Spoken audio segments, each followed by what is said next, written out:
जुलाई में जल आक्रमण की तो बात आपने करीशुं ज।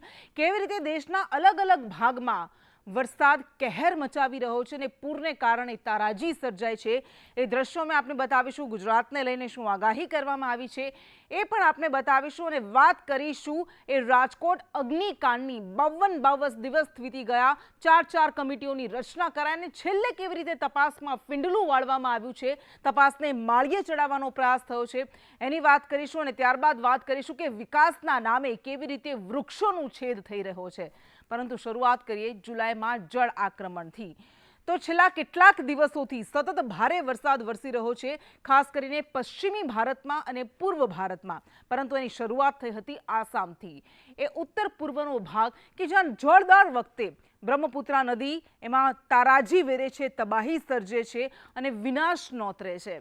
केवी रीते आसाम में दर वखते जिंदगीओ छिन्न भिन्न थई जाय छे अने आसाम आखुं जलमग्न पर थई जाय छे, कारण के पूरनी भेटे चढ़े छे। आ मोरीगांव आसामना दृश्यों में आपने बतावी रह्या छे कि ब्रह्मपुत्रा नदीए केवी रीते अहीं तबाही वेरी छे अने लाखों लोको आ पूरने कारणे प्रभावित थया छे। घणा बधा लोकोना मृत्यु थया छे। परंतु आ स्थितिने कारणे अत्यारे तंत्र द्वारा रेस्क्यू ऑपरेशन्स चलाववामां आवी रह्या छे। असरग्रस्तोने मदद करवानी कोशिश करवामां आवी रही छे, परंतु लोको कही रह्या छे कि अमारी तो दर वर्षे आनी आ ज हालत थाय छे, क्यां जईए, घरबार छोड़ीने पण जवुं तो जवुं क्यां। ચોમાસું આવે એટલે અમારે જાણે કે તૈયાર રહેવાનું આ આફત માટે। અને આ આસામના દ્રશ્યો અમે આપને બતાવી રહ્યા છે અને કેવી રીતે એમાં દેખાઈ રહ્યું કે જ્યાં જુઓ ત્યાં માત્ર ને માત્ર નજરે પડી રહ્યું છે તો એ પાણી છે, જળ સામ્રાજ્ય છે। ગામડાઓના ગામડાઓ જાણે કે જળમગ્ન બની ગયા હોય તેવી પરિસ્થિતિ છે અને રોગચાળો ફાટી નીકળે તેવી પણ ભીતિ છે, કારણ કે જ્યાં જુઓ ત્યાં પૂરના પાણીએ તબાહી મચાવી છે અને ત્યારબાદની ગંદકી અને રોગચાળાનો પણ ડર સતાવી રહ્યો છે। એટલે એક તરફ કૂવો બીજી તરફ ખાય એવી પરિસ્થિતિ આસામના આ લોકો માટે છે અને એક જગ્યાએથી બીજી જગ્યાએ જવું હોય, પરિવહન કરવું હોય તો પણ અત્યારે બોટનો સહારો લેવો પડે છે। આ મોરીગાંવ આસામના દ્રશ્યો છે।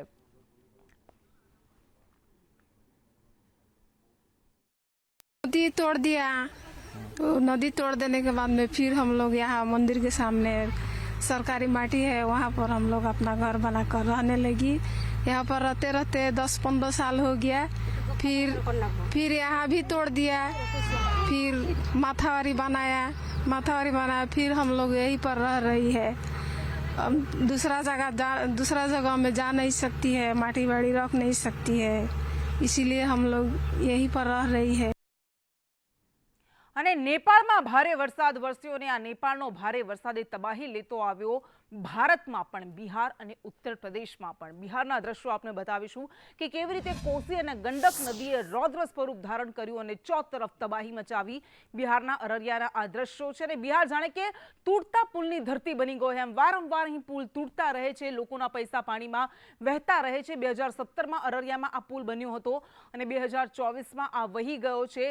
તો પૂરની સ્થિતિનો તો લોકો સામનો કરી રહ્યા છે, આ આફત સામે તો જજુમી જ રહ્યા છે, પરંતુ બીજી બાજુ આવી રીતે પુલિયા બનાવવામાં આવે છે, ભ્રષ્ટાચારની સામગ્રીથી આ પુલ બનાવવામાં આવે છે અને પુલ ક્યારેક તો બનતા હોય ત્યારે નદીમાં વહી જાય છે, તૂટી પડે છે, તો ક્યારેક બન્યાના થોડા સમયમાં જ એ પુલ પાણીમાં ગરકાવ થઈ જાય છે, વહી જાય છે અને એની સાથે કરોડો રૂપિયાનું ધોવાણ પણ થઈ જાય છે।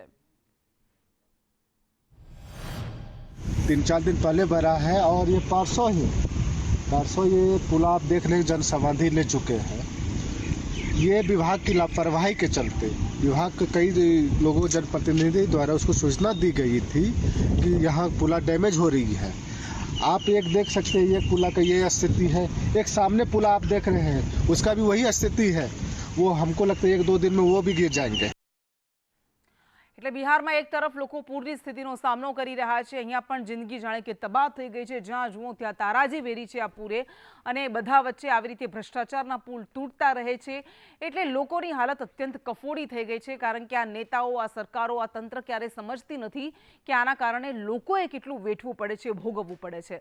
અને હવે વાત કરીશું ઉત્તર પ્રદેશની। ઉત્તર પ્રદેશનું હૃદય હોય કે પછી એક ઘણા બધા એવા વિસ્તારો છે ઉત્તર પ્રદેશના કે જ્યાં પૂરને કારણે અત્યારે હાલત કફોડી થઈ ગઈ છે લોકોની, કારણ કે સતત ગંગા નદીનું જળસ્તર પણ વધી રહ્યું છે। પરંતુ આ વારાણસીના દ્રશ્યો મેં આપને બતાવી રહ્યા છે કે કેવી રીતે ઘાટ સુધી ઉપર પાણી પહોંચવા માંડ્યા છે અને ત્યાં આવેલા મંદિરો પણ એમાં પણ પાણી ઘૂસી રહ્યા છે। ઘણા બધા એવા મંદિર છે કે જે અત્યારે જળમગ્ન થવા લાગ્યા છે અને દ્રશ્યો અમે આપણે બતાવી રહ્યા છીએ કે એક તરફ લોકો આ ગંગા નદીમાં ડૂબકી લગાવી રહ્યા છે, પરંતુ બીજી બાજુ આ મંદિર છે વારાણસીમાં આવેલું શિવ મંદિર છે અને આ શિવ મંદિરમાં પાણી ઘૂસી ગયું છે। એમ કહીએ તો પણ અતિશયોક્તિ નહીં ગણાય કે શિવ મંદિર લગભગ અડધા કરતાં વધારે પાણીમાં ડૂબી ગયું છે। એટલે ઉત્તર પ્રદેશમાં પણ મેઘો તબાહી મચાવી રહ્યો છે અને હજુ પણ આવી જ આગાહી કરવામાં આવી છે, ઘાટ પર પાણી ચડી ગયા છે।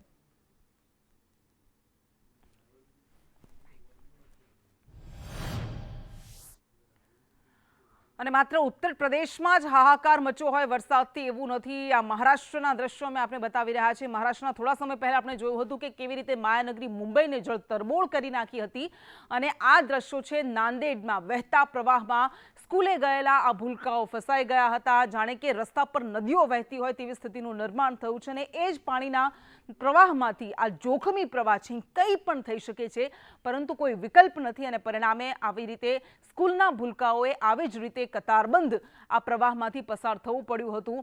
આમાં આપણે ઘણી બધી વખત એવી ઘટનાઓ જોઈ છે કે જેમાં લોકો આવી રીતે જોખમી પ્રવાહમાંથી નીકળવાની કોશિશ કરે છે, મોતને પણ ભેટે છે, અકસ્માત થાય છે, પરંતુ આ ભૂલકાઓનું કોણ વિચારશે? આ ભૂલકાઓ પાસે બીજો કોઈ વિકલ્પ નથી અને એના કારણે આવી રીતે જાણે કે નદી વહેતી હોય અને નદીમાંથી પસાર થવું પડી રહ્યું હોય તેવી સ્થિતિ છે મહારાષ્ટ્રના આ નાંદેડની। મહારાષ્ટ્રમાં અમરાવતીમાં પણ કંઈક આવા જ દ્રશ્યો સામે આવ્યા છે।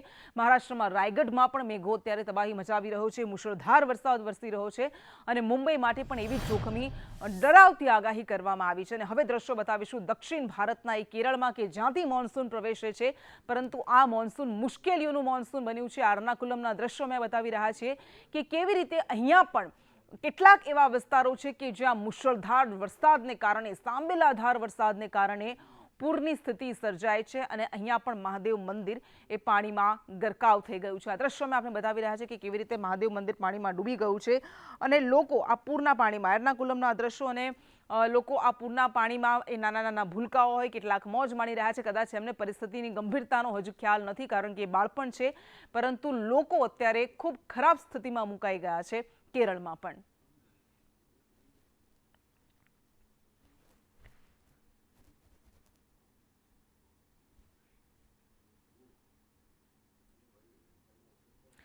અને હવે વાત કરીશું ગુજરાતની। તો ગુજરાતમાં વરસાદ આવે છે, પાછો વિરામ લે છે, પાછો આવે છે, ક્યારેક ભડભડાટી બોલાવે છે અને ફરી પાછો ક્યારેક લાંબો વિરામ લઈ લે છે। પરંતુ અત્યારે વરસાદને લઈને જેમ કહેવાયું કે ત્રણ સિસ્ટમ સક્રિય થઈ છે અને એના કારણે 20 જુલાઈ સુધી સારો વરસાદ વરસે। જો કે અંબાલાલ પટેલ જે હવામાન નિષ્ણાંત છે તેઓ કહી રહ્યા છે કે 20 જુલાઈ સુધી ધીમો પડશે વરસાદ અને ત્યારબાદ 26 જુલાઈની વચ્ચે ફરી પાછો વરસાદ વરસશે, કકડભૂસ બોલાવશે, કકડભૂસ વરસાદ વરસશે। એમણે શું આગાહી કરી છે, કયા વિસ્તારમાં કેવો વરસાદ વરસશે, સાંભળી લઈએ। હવે ચોમાસાની ધરી જે છે એ દેશના ઉત્તરીય પૂર્વીય ભાગોમાં જશે, એટલે હવે વરસાદની માત્રા ઘટશે અને સૌરાષ્ટ્રમાં પણ વરસાદની માત્રા ઘટી જશે। દક્ષિણ ગુજરાતમાં કંઈક અંશે વરસાદ જશે, પશ્ચિમ ઘાટમાં જે ટ્રફ રેખા છે જેના લીધે, પરંતુ હવે ધીરે ધીરે મધ્ય ગુજરાતના કેટલાક ભાગમાં ઝાપટા પડવાની શક્યતા રહેશે, પૂર્વ ગુજરાતના કેટલાક ભાગમાં ઝાપટા પડવાની શક્યતા રહેશે, પંચમહાલના ભાગમાં ઝાપટા પડવાની શક્યતા રહેશે, સાબરકાંઠાના કેટલાક ભાગમાં ઝાપટા પડવાની શક્યતા રહેશે, અરવલ્લીના ભાગો, આ ઉપરાંત મહેસાણાના ભાગો, સમીહારીના ભાગો, આ ઉપરાંત અમદાવાદ, ગાંધીનગરના ભાગોમાં તારીખ 20મી સુધી ઝાપટા પડવાની શક્યતા રહેશે।